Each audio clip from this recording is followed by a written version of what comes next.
I'm Jonathan Liu, designer of Emperor's New Clothes, and I'm here to tell you how to play the game. If you're not familiar with the project already, I would recommend that you stop here and go back and check out either the Kickstarter page or the Blogspot Hoax Games page to find the full story before you proceed. I'll have a separate video detailing how all of the specific characters work, but this will give you an overview of how to play the game. This one here is what you would get in the 4-player version of the game if you opted for the colored bits. You have a deck of cards, 4 dice, you have a first player pawn, 4 colored discs for the player's score tokens, and you have some resource cubes, a little instruction book, and a tiny scorecard, plus the box. You should also have gotten a sticker and a little printed roll card reference sheet. The box turned out larger than I expected. GamesLoot decided that since it was not an extra cost to go with the larger box, they would provide the larger box for everyone. You can feel free to add additional bits and expand your version of Emperor's New Clothes. Emperor's New Clothes is a game that involves a lot of improv and imagination. However, you can choose the amount of improv you would like to include in the game.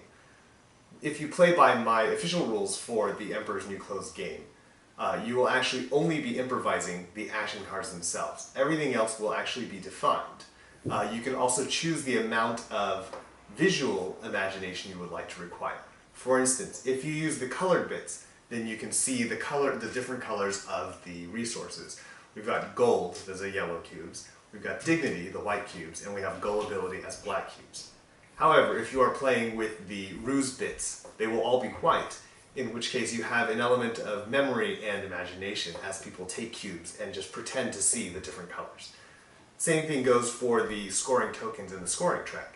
If you have colored tokens, you will be able to see which one is your token. If you're using white tokens, you all agree to just try to remember which one is yours as you move. And you'll find as you play the game, people do tend to remember where they are on the scoring track, even if you're using a completely blank scoring track. If you choose, you can feel free to mark up or use a scoring track that is visible, and you can keep exact scores. The same thing applies to the dice. You will have been provided dice stickers, which you can sticker the dice. I would recommend, with my rules, 1 and 2 gold, 1 and 2 dignity, 1 and 2 gullibility on each die. However, it is up to you if you would like to play with the blank dice or play with the stickered dice. The roll cards are also another thing. I have provided a small summary sheet of the different ways that the rolls will score. You can use that, or you can choose to do your own scoring rules for each of the characters, or in fact come up with your own characters as you play. It depends on what is agreed upon before you start the game. The goal of the game is to collect the most points by trading in resources that match with your character's roll card. You collect resources by rolling dice, sort of Yahtzee style. You get 3 rolls and you get to re-roll the dice that you do not like. You pick a player to be the starting player and they will get the starting player token. You will set aside some number of the cards for rolls. For a 4-player game, I would recommend using about 5 or 6 cards. It's up to you how many you would like to put in there.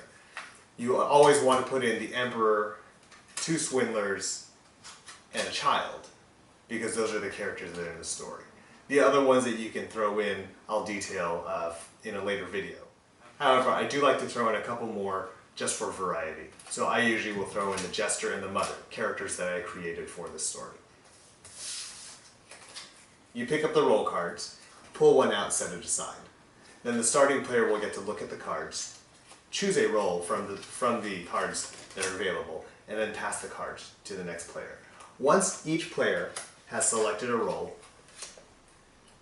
you would discard the remaining roll card. Next, the starting player gets the dice, and they get to roll 3 times. Again, I have usually detailed that each die includes the faces 1 and 2 gold, 1 and 2 dignity, 1 and 2 gullibility.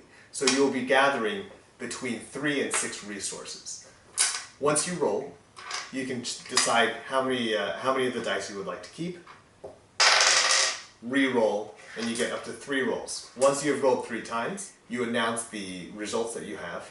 Oh, I have 2 dignity on this one, I have 1 gullibility on this one, and 1 gold on this one, and you would collect your resources and then pass the dice. Once everyone has rolled and collected resources, then you reveal the roles that you've selected. So I would reveal my card, flip it over and say, oh, I was the emperor. The next player would flip their card and say, well, I was the child. Now, this is the element of improv, because somebody may announce before you that they selected the role you had in your mind, in which case you will need to think quickly and announce a different role. There are 2 swindlers, there's 1 emperor, 1 child, whatever other roles were placed in there. Those are the ones that you should select from. Finally, each of the roles has a specific way that they score.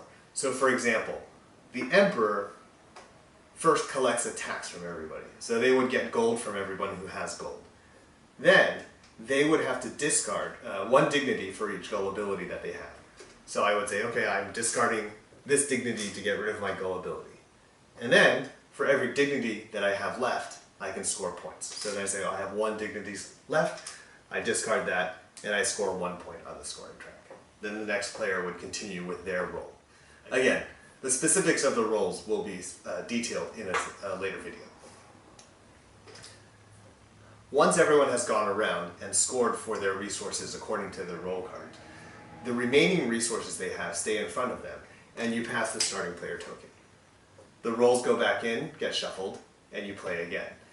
I usually play 1 full round, so each player has been starting player once, and then the game ends. The action cards I like to introduce on the second round for people who have not played the game yet. Basically, you shuffle the cards and you deal each person 5 cards. You can tell your players that the cards will specify what phase they can be played in. I give as an example, some of them can be played during the role selection phase. Some of them can be played during the dice phase. Some of them can be played as you're revealing roles or scoring. That gives a few examples of what can be played. However, this is the part that is entirely improv. It depends on the sort of things that your players are making up. So, for example, you might say, I play a card and this allows me to roll 4 dice instead of 3 this turn. Someone else might play a card while you're rolling that says, you know what, that means that you don't get a re-roll. Or I might play a card that allows me to take extra resources or give gullibility to somebody else. All of these things are things that will just arise as you play the game. And this is the part of the game that really makes it fun, because it depends on the sorts of players that you have at the table. When you are playing with people who have played mostly Ameritrash games, you might get cards that allow you to hurt other players significantly. If you play with people who play mostly Euro games, you'll see cards that are sort of balanced and play catch-up. So it might be, oh, this one lets me take 2 gold, but I have to give 1 to somebody else. Again, as you play the cards, it helps define the sort of game that you are all playing together. At the end of each round, you are allowed to discard down any cards that you don't like and draw back up to 5. The game ends when each player has been starting player once, and then whoever is furthest on the scoring track is the winner. Of course, in this game, the real winner is everyone who had fun playing the game and making up fun cards to play. One of the things I love about playing Emperor's New Clothes with different gamers is discovering what types of games they make up as they play. I allow people to determine what the scoring track looks like. Some people might pick up their piece and start moving around the edges of the scoreboard. Some might go back and forth. As people play cards and move pieces around on the scoring board and collect resources, they help to define the game. They define the game that you are playing at the moment. And what you will see is the fewer rules you provide at the beginning, the more each player contributes to the game you're playing. For instance, if I don't define what is on each dice and I don't play first, then you will allow people to say, well, how many dice are they rolling? When they roll, what are the numbers on the dice? Maybe when you have 3 dice, you have 1 dice that's dignity, 1 dice that's gullibility, and 1 dice that's gold. the first player to roll the dice and announce what they have starts to define what everyone else can see on the dice. First player to play a card defines the sorts of cards that are available in the game. First player to move the scoring token defines what the scoreboard looks like.